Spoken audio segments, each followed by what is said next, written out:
Hi നമസ്കാരം, ഞാൻ doctor Kavya Arun. Redefine your ലൈഫിൻ്റെ മറ്റൊരു എപ്പിസോഡിലേക്ക് എല്ലാവർക്കും സ്വാഗതം.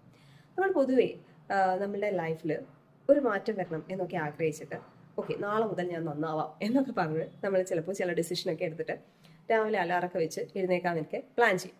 പക്ഷേ രാവിലെ ആകുമ്പോൾ നമ്മുടെ മനസ്സിൽ നിന്ന് ഒരാൾ പറയും, അയ്യോ വേണ്ട, നീ ഇന്നലെ ഉറങ്ങാൻ ലേറ്റായി, ഇൻ ബിറ്റ്വീൻ രാത്രി നീ ഒരുപാട് ഡിസ്റ്റർബ്ഡ് ആയിട്ടുണ്ട്, അപ്പോൾ നിൻ്റെ ഉറക്കം ശരിയല്ല, നീ റെസ്റ്റ് എടുക്കണം, ഉറങ്ങിക്കോളൂ, നാളെ മുതൽ നമുക്ക് നന്നാവാം എന്നിങ്ങനെ പറയും. ഈ നമ്മുടെ മനസ്സിൽ നിന്ന് നമ്മളോട് ഇത് പറയുന്നത് ആരാണെന്ന് നിങ്ങൾക്കറിയോ? അത് നിങ്ങളുടെ സബ് കോൺഷ്യസ് മൈൻഡാണ്. എന്തുകൊണ്ട് സബ് കോൺഷ്യസ് മൈൻഡ് നിങ്ങളോട് ഇങ്ങനെ ഒരു കാര്യം പറയുന്നു?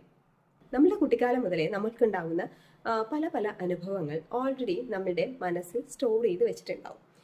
ഇത് നമ്മുടെ ബേസൽ ഗാംഗ്ലിയൻ ഹിപ്പോ ക്യാമ്പസ് ഏരിയയിലാണ് സ്റ്റോർ ചെയ്ത് വെക്കുന്നത്. ഈ ഒരു ഏരിയയാണ് നമ്മുടെ സബ് കോൺഷ്യസ് മൈൻഡായിട്ട് നമ്മൾ പറയുന്നത്.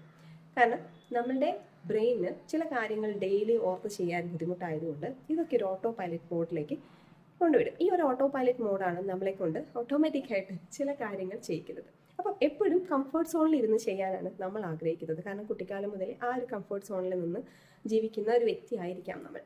അപ്പം ആ ഒരു കംഫർട്ട് സോൺ ബ്രേക്ക് ചെയ്യുക എന്ന് പറയുന്നത് ഒരു കോൺഷ്യസ് പ്രോസസ്സാണ്. ചിലപ്പോൾ അത് അത്ര ഈസി അല്ല.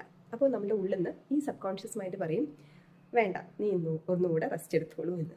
അപ്പോൾ ഈ ഒരു സബ് കോൺഷ്യസ് മൈൻഡിൻ്റെ ഈ ഒരു ആക്ടിവിറ്റീനെ ബ്രേക്ക് ചെയ്യണമെങ്കിൽ നിങ്ങളൊരു കോൺഷ്യസ് എഫേർട്ട് എടുത്തിരിക്കണം. ആ ഒരു കോൺഷ്യസ് എഫേർട്ട് നിങ്ങൾ കണ്ടിന്യൂസ് ആയിട്ട് ഒരു 21 ഡേയ്സ് എടുക്കുമെങ്കിൽ മാത്രമേ നിങ്ങളുടെ സബ് കോൺഷ്യസ് മൈൻഡ് ഓൾറെഡി ഉണ്ടായിരിക്കുന്ന ഒരു ഇമേജിനെ മാറ്റി പുതിയൊരു റീവയറിങ് ചെയ്ത് ആ ഒരു മെമ്മറീസ് സ്റ്റോർ ചെയ്യുള്ളൂ. അതുകൊണ്ട് തന്നെ നിങ്ങൾക്ക് എന്തെങ്കിലും ഒരു ഹാബിറ്റ് ഫോം ചെയ്യണമെന്നുണ്ടെങ്കിൽ നിങ്ങൾ കണ്ടിന്യൂസ് ആയിട്ട് ഒരു 21 ഡേയ്സ് അത് പ്രാക്ടീസ് ചെയ്യണം. അപ്പോൾ ഇങ്ങനെയുള്ള കുറച്ച് കാര്യങ്ങൾ നിങ്ങൾക്ക് വ്യക്തമായി മനസ്സിലായി നിങ്ങൾക്ക് നിങ്ങളുടെ ലൈഫ് ഒന്നുകൂടെ സ്റ്റേബിൾ ആക്കണമെന്നുണ്ടെങ്കിൽ എൻ്റെ സത്വ എന്ന പ്രോഗ്രാമിലേക്ക് ജോയിൻ ചെയ്യുക. ഫോൺ നമ്പർ ഞാൻ താഴെ കൊടുത്തിട്ടുണ്ട്. Take care, by.